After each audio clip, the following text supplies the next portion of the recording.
Oh gosh, okay, I'm even nervous talking about this. Oh, right. Let me sit down there. And it's a big I reveal, might fall but I over. think you know this this as well. Okay, so in college, I was dating an artist, and I loved everything to do with the arts. I thought I would be in the arts in some vein or another. And part of that as well, I got really interested in the whole story about the muse, the inspiration. So I took up nude modeling in college. It helped pay some of the some of the bills and stuff. And you know this as well. And I did it in college.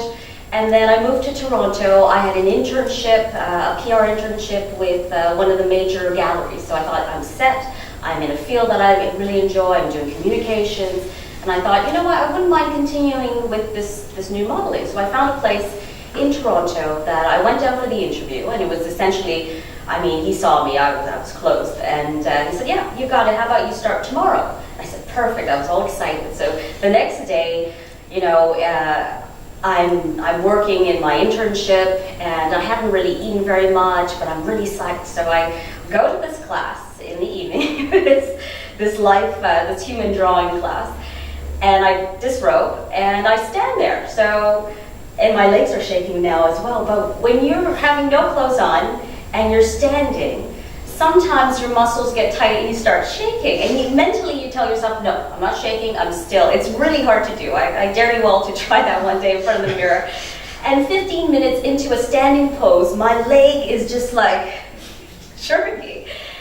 And the whole class is like flipping over their page because they need to redraw because my leg is shaking. And then the professor comes and he said, listen, why don't you do a reclining pose, which is on a couch. So I did that. But I was so embarrassed that I never returned back. I never took their calls. And yeah, that was one of the most embarrassing interviews ever. Thank you. I think the most ridiculous thing I ever Take the trash out to me. did, or said rather, just happened recently. I think it happened 2 weeks ago. I have a new CEO who starts in the job. He's the first week in, so First week. he's in the first week in, and I meet with him to show him what the plan is, what we're doing from a communication standpoint, internally, what his letter's going to be going out to owners. And I say to him, oh, Sasha, your PA, I've been communicating with this person. Is it male or female? And he said, Sasha's a lady. And I said, oh, okay, because I have a Sasha. That's my partner.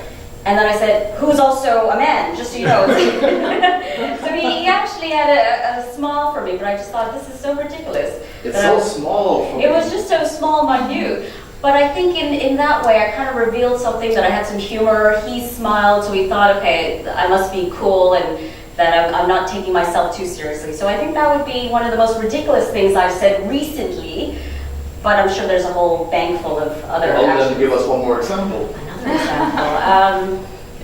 There you go with the That was not ridiculous enough. I don't know. Oh, another ridiculous. I just thought of one.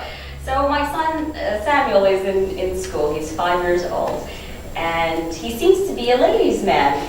He has some girls in the class who, as soon as we go into his classroom, they take him by the hand and they want him to sit next to them.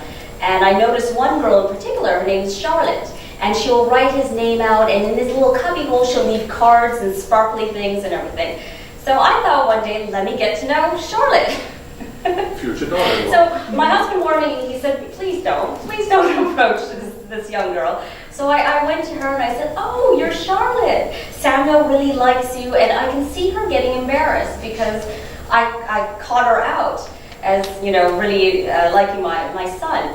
And yeah, that was fairly ridiculous because I described the experience to my husband, I described it to one of my best friends, and they said, why did you do that? And since then, she doesn't really interact with my son, so I think I just blew his chances of... So I will stop doing these ridiculous actions. How to improve your presentation skills. So this is something I've put a lot of thought in, and I've been discovering over the past 2 years. The most important thing is knowing your audience. You need to know who you're speaking to. If you're speaking to your peers and people who report into you, then the tone is probably going to be a bit more informal. The content will be broken down so that your team or your peers understand where you're coming from, what you're trying to communicate. However, if your audience is your manager, your boss, his stakeholders, or just of a higher level, then you know that their time is pretty precious, and they probably don't want things broken down, they want high-level things. Knowing your audience is also knowing who is in there. So if it is your boss and you know that you've done a great campaign for breast cancer awareness, philanthropy, and CSR is a huge part of what you do, but he's not so interested in that. He wants to know, how do you benchmark your efforts against the main competitors? And I've done this, where I knew my boss wanted to know how Accor Hotels did against the Marriotts, the Hiltons, the IHGs as a region. And I listed my agency to look at what we've done and to see how we performed against the competitive set. He was very interested. He was quite captivated by that information. I also had another person in the audience one time. His name is Hamid, and he oversees our hotels in Morocco.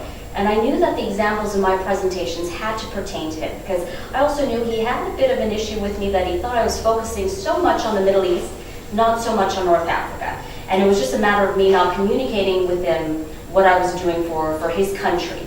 So I had examples that related to Morocco, of things that we've done. So he was able to see what we've done and ask questions to that. So knowing your audience is key.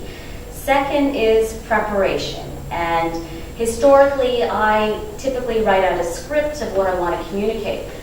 But I've kind of gone back from that now and thinking about, if there's one or two things that I want my audience to come away with, what would they be? Because I can show them 20 slides of what I do and amplify my efforts and how my team is perceived. But unless there's a theme that they can go back to, that's important. I watch a lot of TED Talks, and I have a book about how to present like a TED Talk speaker. And it's interesting that in 20 minutes they have to captivate the audience. And the TED Talks where they're reading from a script, or you know it's scripted, really shows that it's not very authentic, and you want to steer away from that. So preparation is key, rehearsal is key, as well as any Q&A that pop up. You know that when you're presenting, you keep yourself open to questions. Something that my husband and I, we watch House of Cards religiously. And there was one episode where the vice president, her name's Claire Underwood, is sitting with her husband, Frank Underwood, who's the president. And she needs to face the NRA because she wants to get a certain bill passed.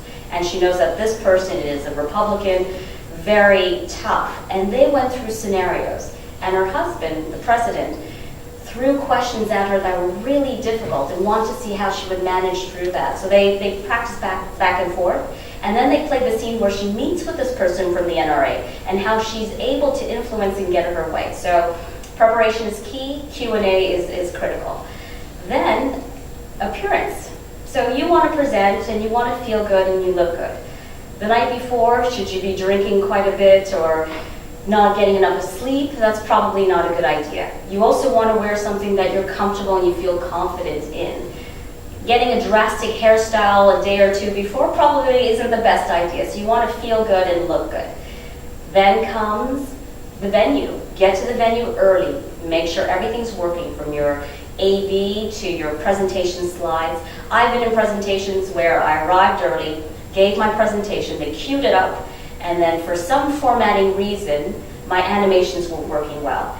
And it was throwing me off. But at least I knew, okay, there's going to be a couple of glitchy slides. I can work through it because I've seen it. I don't have time to change it. But at least I can go to the audience and say, oh, sorry, these are glitchy slides, but the intent is this, this, and this. So I was able to recuperate from that.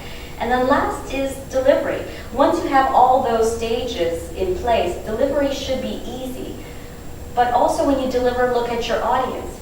Are they looking at their phones? Are they listening to what you're saying? Are you losing them at some point? And if you are, then bring it to them and say, you know, Olivier, we spoke 2 weeks ago and you were interested in what we're doing in this area. Let me show you that. So bring them back in, even if it kind of embarrasses them, because it is embarrassing if you get caught out, if you're looking at your phone. So I think those are the steps of giving a good presentation. It's steps that I try to incorporate moving forward.